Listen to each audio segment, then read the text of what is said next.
everyone. Welcome back to the Speak Easy English podcast, where we help you improve your English one step at a time. I'm Lisa, your host. And as always, I'm here with my fantastic co-host, Tommy. Hey everyone, I'm Tommy. Thanks for joining us today. We're really excited to have you here because we're diving into a crucial topic: how to stay focused while studying. That's right, Tommy. It's easy to get distracted by your phone, noise, or just not feeling motivated. Staying focused can be hard. Exactly. Lisa, did you know that studies show students lose about 30% of their study time because of distractions? That's a lot. But don't worry. We've got tips to help you stay on track.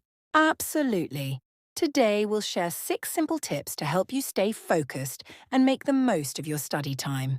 These tips are easy to follow, practical, and can really improve the way you study. Stay with us until the end because we have a special bonus tip to keep you motivated. So grab a notebook, get comfy, and let's get started.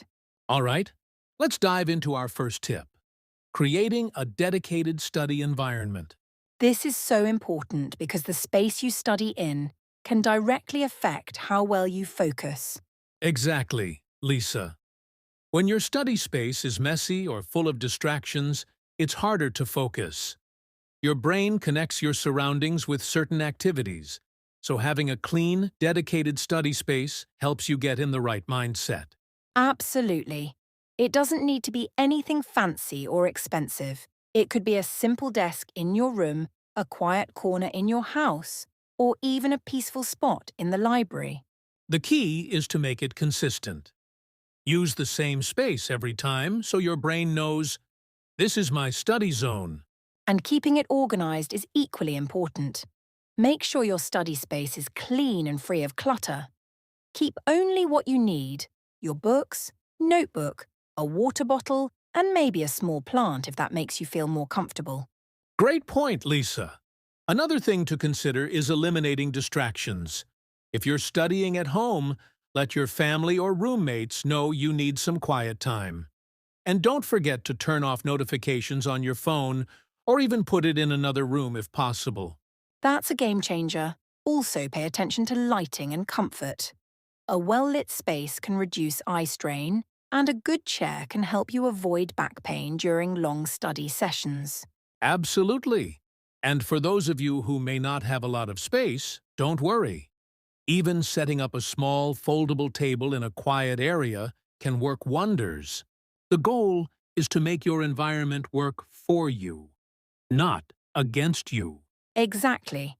So to recap, choose a consistent space, keep it organized, eliminate distractions, and make it comfortable.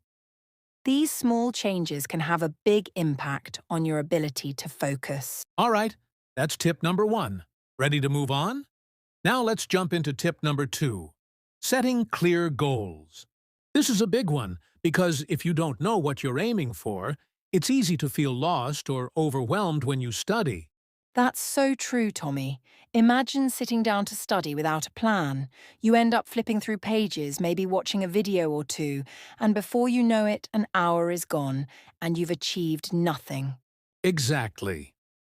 Setting clear goals helps you stay focused and gives you a sense of purpose for each study session. For example, instead of saying, "I'll study math today," you could say, "I'll complete 3 algebra problems and review 1 chapter of geometry." I love that. Goals should be specific and measurable, and it's even better if you break them into smaller tasks. That way, you can check off accomplishments as you go, which keeps you motivated. Right. Another key is to be realistic with your goals. Don't aim to finish an entire textbook in one day. It'll only lead to frustration. Instead, set goals that challenge you, but are achievable. And here's a tip. Write your goals down, whether it's on a piece of paper, a planner, or an app. Having a visual reminder keeps you accountable and on track. That's a great idea. And one more thing, prioritize your goals. Start with the most important or difficult task first, when your energy and focus are at their peak. Yes, it's all about working smarter, not harder. And don't forget to reward yourself when you achieve your goals. Even something small like taking a short break or enjoying a snack can make a difference. So to sum up, set specific and measurable goals, break them into smaller tasks, write them down, and tackle them in order of priority. It's a simple framework, but it works wonders. Absolutely, Tommy. I think our listeners are ready for the next tip. Tip number 3. Using time management techniques.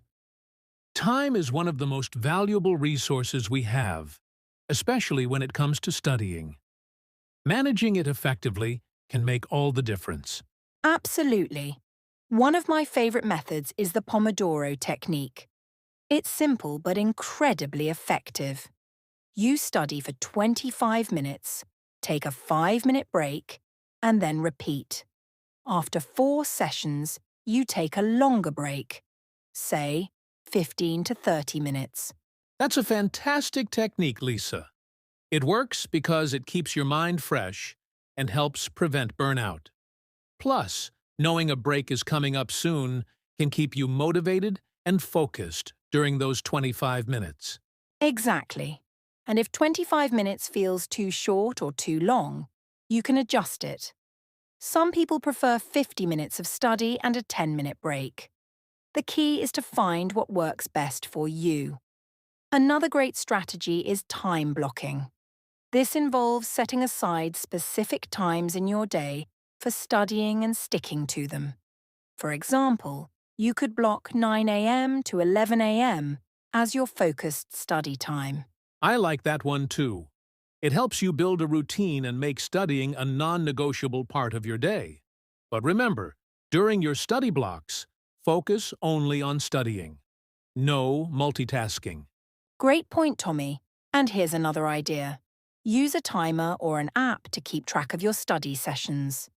This can help you stay accountable and ensure you're not spending too much time on one subject while neglecting others. Yes. And don't forget to schedule your breaks too. Breaks aren't just a reward. They're essential for maintaining focus. During your breaks, step away from your desk, stretch, or grab a healthy snack. So to recap, experiment with techniques like the Pomodoro technique or time blocking. Use timers to stay on track and make sure to include breaks. Managing your time well can make studying much more productive and less stressful. Let's move on to tip number 4. Minimizing distractions. This is a crucial one because distractions are a major reason why people struggle to stay focused while studying. Absolutely, Tommy. With smartphones, social media, and constant notifications, it's no surprise that our attention spans are shrinking. The good news is that there are ways to take control of your environment. Exactly. One of the simplest steps is to put your phone on silent, or even better, keep it in another room while studying. If you need it for studying, like looking something up, try using apps that block social media and other distractions. That's a great suggestion. I've also noticed that setting up a dedicated study playlist or even using white noise can really help drown out distracting background sounds, especially when you're in a noisy environment. Absolutely.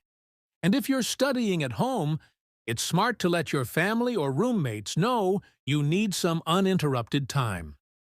Consider putting up a sign like, "Study in progress. Do not disturb," so everyone understands you need a quiet space.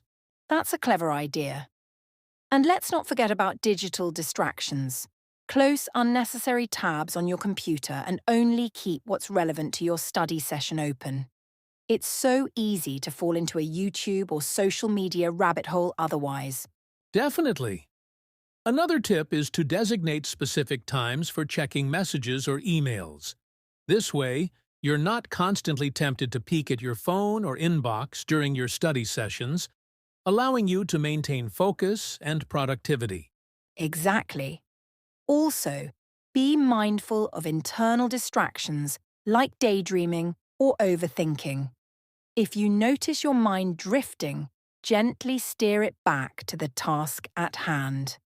Sometimes, jotting down those distracting thoughts on paper can help clear your mind and refocus your energy. That's such a great point, Lisa. So, to sum up, manage your phone and notifications, block out background noise, minimize digital distractions, and stay mindful of your thoughts. Perfect. With these strategies, distractions won't stand a chance. All right, let's talk about tip number 5, staying healthy and active. A lot of people overlook this, but your physical health plays a huge role in your ability to focus and study effectively. Absolutely, Lisa. It's hard to concentrate if you're running on junk food, no sleep, and zero exercise.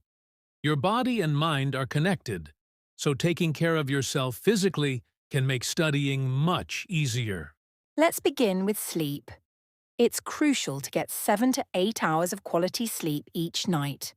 Without sufficient rest, your brain won't perform at its peak, making it harder to concentrate, retain information, and stay motivated. So true. And don't forget about nutrition. Eating a balanced diet with plenty of fruits, vegetables, and whole grains fuels your brain and keeps you sharp. Avoid heavy, greasy foods before studying, as they can make you feel sluggish and hinder your concentration. Great point, Tommy. Now, let's discuss staying active. Regular exercise, even a simple 20-minute walk, can significantly boost your focus and uplift your mood. It increases blood flow and reduces stress, making studying feel more manageable. Exactly. And if you're sitting at your desk for long hours, consider incorporating small stretches or quick movement breaks. This helps maintain your energy levels and prevents fatigue. Hydration is another key factor. Make sure to drink plenty of water throughout the day, as even mild dehydration can impact your focus and alertness. Good point, Lisa. And don't underestimate the importance of mental well-being. Practicing mindfulness or deep breathing exercises can help manage stress. Sometimes, simply stepping away for a few minutes to reset your mind can make a big difference. So, to sum it up, get enough sleep, eat well, stay active, drink plenty of water, and take care of your mental health. These small habits can make a big difference in your focus and success. Absolutely. When you feel good, you study better. All right, Lisa, I think our listeners are ready for our final tip. Let's do it. Our last tip is all about staying motivated and positive. Lisa, this might be the most important tip of all. Even if you have great study strategies, it's hard to stay focused if your mindset isn't in the right place. So true, Tommy. Studying can be tough, and sometimes it feels like you're not making progress. But keeping a positive attitude really helps. Exactly. One way to stay motivated is to remind yourself why you're studying. What's your goal? Maybe you want to pass an important exam, get into a good school, or land your dream job. Keeping that goal in mind can help you push through difficult moments. Yes. And don't forget to celebrate your small achievements. Every chapter you finish or concept you understand brings you one step closer to success. Reward yourself with something small that makes you happy. That's a great point, Lisa. Another way to stay positive is to surround yourself with supportive people. Talk to friends, family, or study groups who encourage you. A little motivation from others can really help. I agree. And if you're studying alone, try using motivational quotes or videos. Write down your favorite quotes and put them on your desk. They can be great reminders to keep going. Absolutely. And don't forget about visualizing success. Imagine yourself achieving your goal, whether it's passing a test or getting your diploma. Visualization is a powerful tool. That's a great tip, Lisa. And we should also mention the importance of being kind to yourself. It's okay to have bad days or feel frustrated. Instead of getting upset, take a short break and come back stronger. Yes, self-compassion is so important. The road to success isn't always straight, and setbacks are normal. What matters is how you bounce back.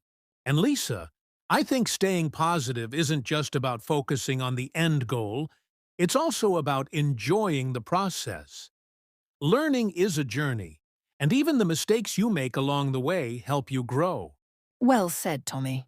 So, to wrap up this tip, staying motivated and positive means remembering your why, celebrating small wins, surrounding yourself with support, and being kind to yourself.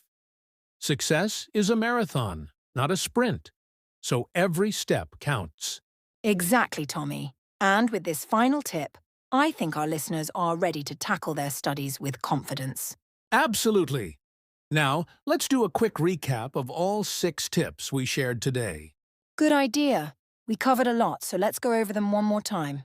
First, we talked about creating a good study environment, having a quiet, distraction-free space to help you focus. 2, we talked about setting clear goals. Knowing what you want to achieve keeps you motivated and on track. Tip 3 was all about time management. Techniques like the Pomodoro technique or time blocking can help you stay organized and study effectively. Tip 4, we discussed minimizing distractions, whether it's putting your phone on silent or managing internal distractions like daydreaming. Tip 5 was about staying healthy, getting enough sleep, eating well, drinking water, and taking care of your mental health. All of these help improve focus. And finally, tip 6 was about staying motivated, keeping your goals in mind, celebrating progress, surrounding yourself with support, and being kind to yourself. These simple but effective tips can help anyone improve their focus and make studying easier. Absolutely. And remember, you don't have to change everything at once. Even adding 1 or 2 of these tips to your routine can make a big difference over time. That's right, Lisa.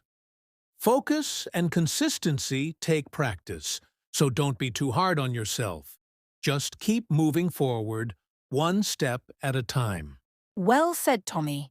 And with that, we've reached the end of today's episode. We hope these tips were helpful and that you're excited to try them out. If you enjoyed this episode, don't forget to like, share, and subscribe to our channel. Your support helps us create more content like this. And if you have any questions or topics you'd like us to cover, let us know in the comments. We'd love to hear from you. Thanks for joining us today. Until next time, stay focused, stay positive, and keep learning. Take care, everyone. See you in the next episode.